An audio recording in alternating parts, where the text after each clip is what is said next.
माझ्या आणखी एका नवीन ब्लॉगमध्ये आपलं मनापासून स्वागत करते।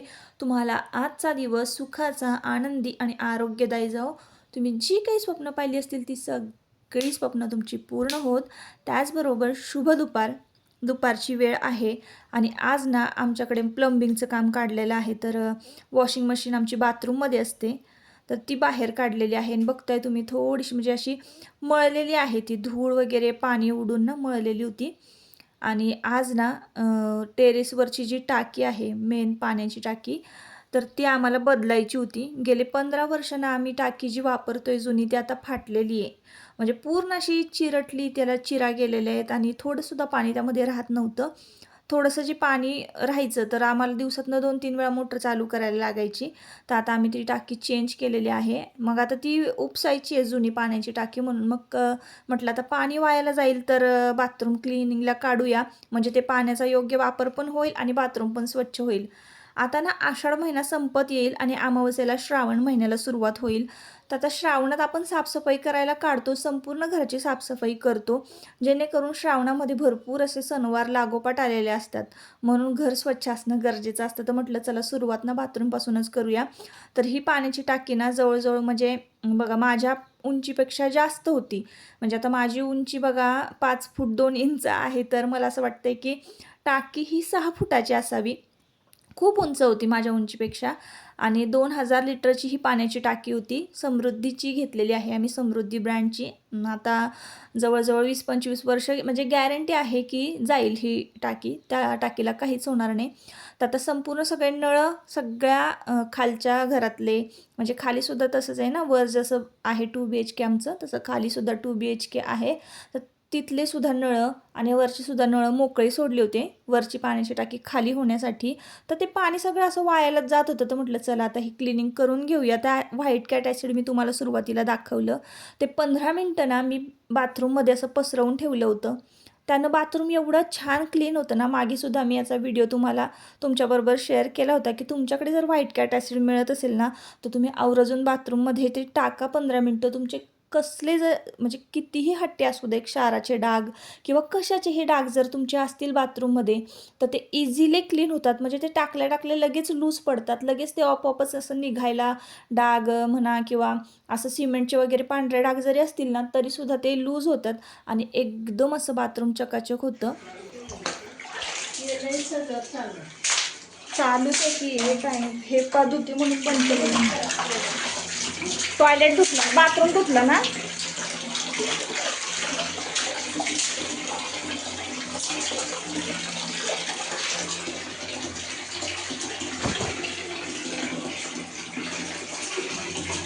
तर आता बाथरूम कसं आपण वरच्यावर क्लीन नेहमीच करतो, म्हणजे घासून पुसून आजूबाजूनं घेतो, पण वरपासून खालपर्यंत ना टाईल्स घासणं होत नाही।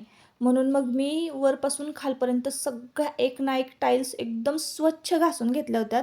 आता इथं सुद्धा कोपऱ्यात ॲसिड टाकलं होतं, जेणेकरून तिथं धूळ आणि अजून काही कचरा अडकून बसला होता ना, तर तो निघत नव्हता। मग तिथं ॲसिड टाकल्यानंतर तो लगेच ढिला झाला आणि लगेचच बघा असा निघून गेला। म्हणजे कानाकोपऱ्यातला सुद्धा कचरा बाथरूमचा म्हणा किंवा टॉयलेटमध्ये हे सगळं क्लीन होतं ॲसिडनी। तर मी तिथं सगळीकडं कानाकोपऱ्यात ॲसिड पसरवून ठेवलं होतं आणि जी काही म्हणजे ब्ल्यू कलरची आम्ही खाली बसवलेली आहे टाईल्स, तर त्या टाईल्ससुद्धा एकदम छान ब्ल्यू कलरची दिसत होती, स्वच्छ। तर तुमच्याकडे मिळतंय का बघा, आणि मी इथं ऑनलाईन बघितलं, सर्च केलं तर मिळत नव्हतं।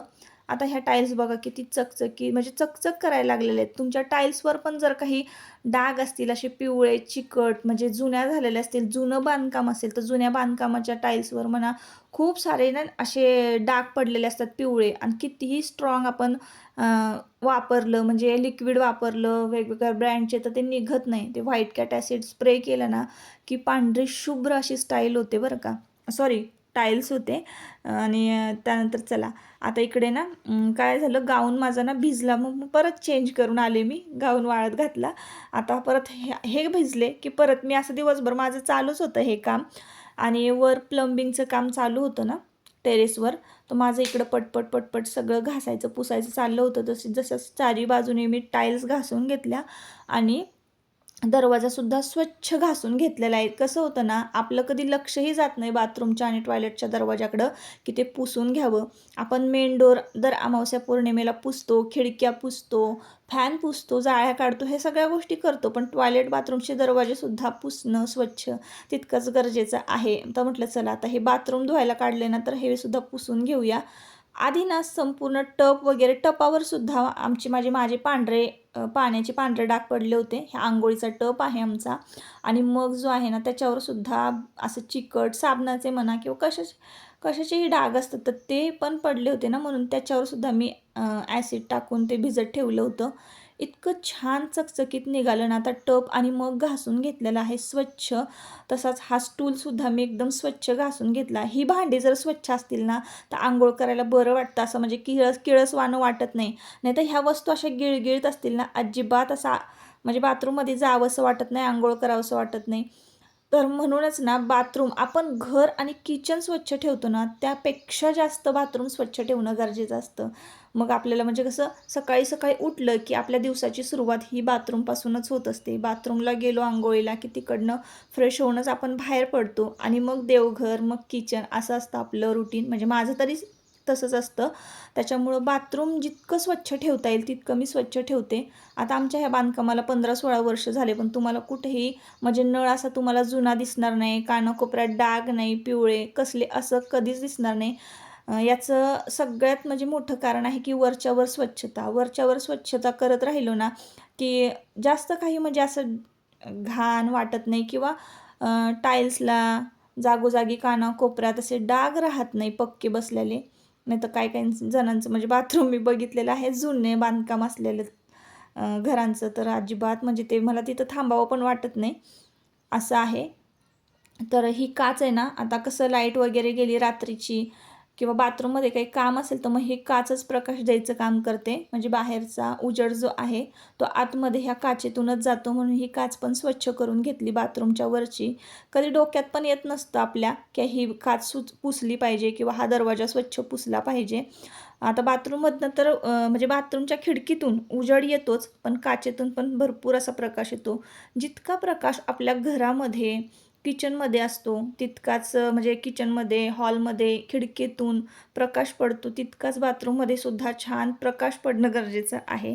म्हणून मग बाथरूमची खिडकी जी आहे त्याच्या काचा, दरवाजाच्या काचा स्वच्छ पुसून घेतल्या आणि असं काहीसं माझं बाथरूम आज चमकत होतं.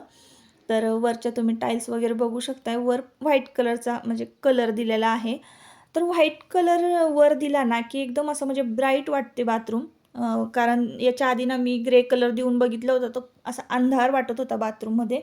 तर तसं वाटायला नको म्हणून जास्तीत जास्त काम आहे ना, बाथरूममध्ये व्हाईट कलरचं करून घ्यायचं. म्हणजे एकदम असं ब्राईट दिसतं. फरशी तर तुम्ही बघताय खालची इतकी चमकते, अक्षरशः चमकते आणि टाईल्सवर तर खिडकीचं प्रतिबिंब पडलंय.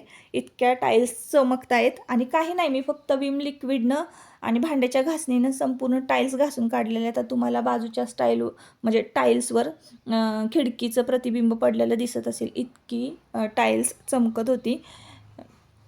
तर चला आता आपल्या बाथरूमची ना स्वच्छता झालेली आहे. आज ना हे काम दिसतं आपण मांडतो एक 5-6 मिनिटात मी तुमच्याबरोबर व्हिडिओ शेअर करते, पण हे सगळं काम करायला आहे ना मुळात माझा 1.5-2 तास गेलेले होते. आता टेरेसवर आले म्हणजे प्लंबर जे होते ना ते सगळे काम करून गेले होते आणि टाकीची अवस्था तुम्ही बघताय. म्हणजे फक्त थोडंसंच पाणी राहत होतं या टाकीमध्ये. दिवसातून 2-3 वेळा आम्हाला ही टाकी भरावी लागायची.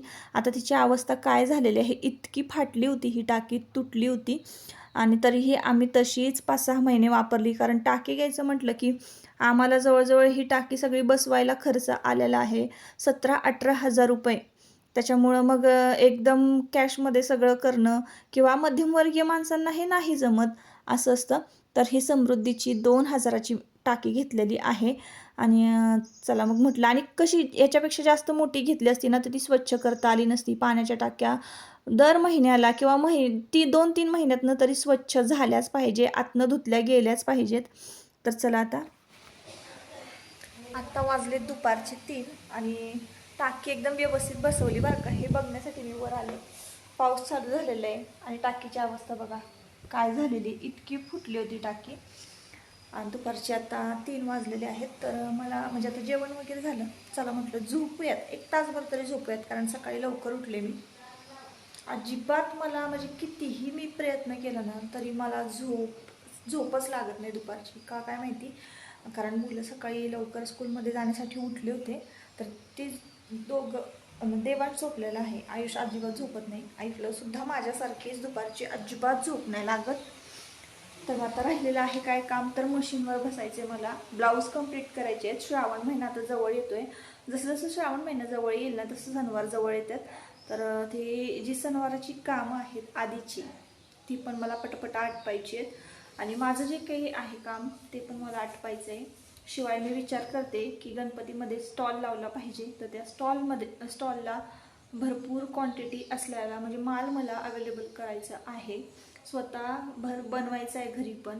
तर त्यामुळं का पण असं बर्डन असतं का, माझंच मला बर्डन असतं की काय, त्यामुळं झोप लागत नसावी कदाचित. तर चला मग आता काय कामाला सुरुवात करूया. आता 3:30-4 वाजलेच होते दुपारचे, आणि काय 1 तासानं चहाचं टायमिंग झालं असतं, तर मग काही झोपलेच नाही मी. तसं मला झोपावंसं पण वाटतं आणि झोप पण लागत नाही असं होतं. आणि मग थोड्या वेळातच काय 5 वाजले, आणि मग शेजारच्या ज्या बायका असतात आजूबाजूच्या, म्हणजे साड्या पिको फॉलला द्यायला आल्या ना बायका, की गप्पा मारत बसतात.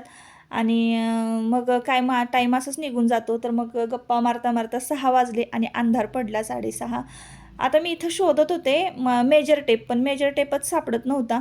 मग मी स्केलनं माप घेतलं. आता ते टेप शोधत बसण्यातच माझा इतका वेळ जाईल, उठायचं आणि बसायचं माझ्याबरोबर असंच होतं. म्हणजे मोस्टली जे पण टेलर आहेत ना, तर त्या म्हणजे सगळे 80% 90% टेलर लोक जे आहेत ना, त्यांना एकतर कात्री सापडत नाही, नाहीत कात्री सापडली तर चॉक सापडत नाही, आणि चॉक सापडला तर मेजर टेप सापडत नाही, असं होतं. माझ्याबरोबर पण असंच होतं. मी इथं टेप शोधत होते, आणि टेप आपल्या गळ्यात असतो ना, आपण कुठे गेलो ना की तिथंच ठेवून येतो, असं होतं. तर माझ्याबरोबर पण आता मी पण असंच गळ्यात टांगून कुठंतरी गेले असणार आहे आणि तिथंच ठेवून आले असणार आहे. तर मला फिटिंगचं काही कळत नव्हतं, तरीसुद्धा म्हटलं चला आता स्केलवर हे फिटिंग टाकूया आणि फिटिंग टाकून घेऊया. तर हे बघा, इकडे मी ना आज दिवसभरात दोन्ही कामं करून, म्हणजे इतर भरपूर कामं झाली माझी, बाथरूम क्लिनिंग करूनसुद्धा, आणि हे ब्लाऊज कट करून घेतला होता, आणि हा ब्लाऊजसुद्धा मी स्टिच करून घेतलेला आहे. तर आता शेजारच्या काकू आले होते, तर त्यांच्याबरोबर गप्पा मारण्यात थोडाफार दुपारचा वेळ गेला. आणि मग त्यानंतर व्हिडिओ एडिटिंग करून घेतलं होतं मी, जे की तुम्ही बघितलं फ्रेंडशिप डेचं माझं, आणि त्या व्हिडिओला खूप छान प्रतिसाद दिला. तर तुमच्या दादांचा आणि माझा व्हिडिओ होता तो फ्रेंडशिप डेचा, जो की मी तुमच्याबरोबर शेअर केला. तोच व्हिडिओ मी एडिट करत बसले होते काल. तर इकडे बघा, आता माझा ब्लाऊज हा कंप्लीट झालेला आहे. तर तुम्हीच म्हणालात की ब्लाऊजच्या डिझाईन्स वगैरे ताई तुम्ही शेअर करत जा. तर खरं सांगू का, तुमच्याबरोबर प्रत्येक गोष्ट शेअर करायला मला काहीच वाटत नाही. पण मला असं वाटतं की ज्यांच्याबरोबर शेअर नाही व्हायला पाहिजे माझ्या ज्या गोष्टी आहेत, मी ज्या करते जे काही, तर त्या लोकांबरोबर पण माझ्या काही गोष्टी शेअर होतात. मग आणि कसं होतं, यूट्यूबवर सर्च करून कोणालाही ब्लॉग करता येत नाही. म्हणजे आहेत 1-2 अशा की त्यांनी माझे व्हिडिओ नाही बघितले पाहिजे असं मला वाटतं. त्याच लोकांबरोबर मला काही गोष्टी शेअर करायच्या नसतात, त्या होतात. मी मी तुमच्याबरोबर करते, तर ती लोकं पण व्हिडिओ माझी बघतातच, मला 100% माहिती आहे. तर असो, जाऊ द्यात. तर चला आता इथे संध्याकाळी ना वर आले, आणि 7 वाजले होते संध्याकाळचे. देवांश अभ्यास करत बसलेला आहे. आता कसं आहे माहिती आहे का, की आता मला आहे ना, माझं दिवसाचं सगळं शेड्यूल इतकं बिझी झालेलं आहे ना, काही ना काहीतरी मला काम असतंच. एक मोकळे 5-10 मिनटं जर मी बसले ना, तर तेवढंच बसत असेल. नाही तर एडिटिंग करायला सुद्धा सेपरेट असा मला वेळ काढता येत नाही. त्यामुळं ना, मुलांचा सध्या अभ्यास घ्यायला मला जमत नाही आहे. आणि देवांशला मी कसं तरी रागवून हे करून बसवत असते अभ्यासाला, आणि जसा वेळ मिळेल ना तसा मी त्याचा अभ्यास घेत असते. पण असं म्हणतात ना, या समाजामध्ये मारणाऱ्याचा हात धरता येतो, पण बोलणाऱ्याचं तोंड नाही धरता येत. तर तशाच काही गोष्टी माझ्याबरोबर होतात. कारण मी ना बघा, तुम्हाला माहिती आहे माझं शेड्यूल, माझं करिअर, मी सगळं घराच्या चौकटीत राहून 4 पैसे कमवण्याचा प्रयत्न करते. शिवाय घरातल्या सगळ्यांनाच मी बघत असते. तर कुठेतरी ना, आपण कुठल्या एखाद्या गोष्टीमध्ये कमी पडलो ना, तर लोकं लगेचच आपलं म्हणजे उणं-धुणं काढायला सुरुवात करतात. तसंच माझ्या बाबतीत काहीसं होतं. तर त्याच्यामुळं आहे ना, मुलांकडे जर समजा कमी लक्ष देण्यात दिलं, तर म्हणतात हे बी व्हिडिओज बनवत सुटली आहे, मुलांचा तर अभ्यासच घेत नाही, अशा काही गोष्टी होतात. तर त्याच्यामुळं ना आता मुलांना तर सवय लावलेली आहे मी. शेवटी त्यांचं त्यांच्यावर डिपेंड आहे. त्यांचं डोकं किती अभ्यासात चालतंय किंवा काय. आणि मुलांना छान मार्क्स पडतात पण माझ्या व्यवस्थित ते आहेत पण लोकांच्या तोंडाला कोण हात लावणार असं असतं. तर त्याच्यामुळं मग जाऊ देत. मी त्यांना सवय लावलेली आहे दररोज संध्याकाळी अभ्यासाला बसण्याची आणि माझं मी काम माझ्या पद्धतीनं करत असते. तर इथं आता संध्याकाळच्या वेळेला देवांशला बसवलं होतं अभ्यासाला आणि माझी चालली होती दिवाबत्ती.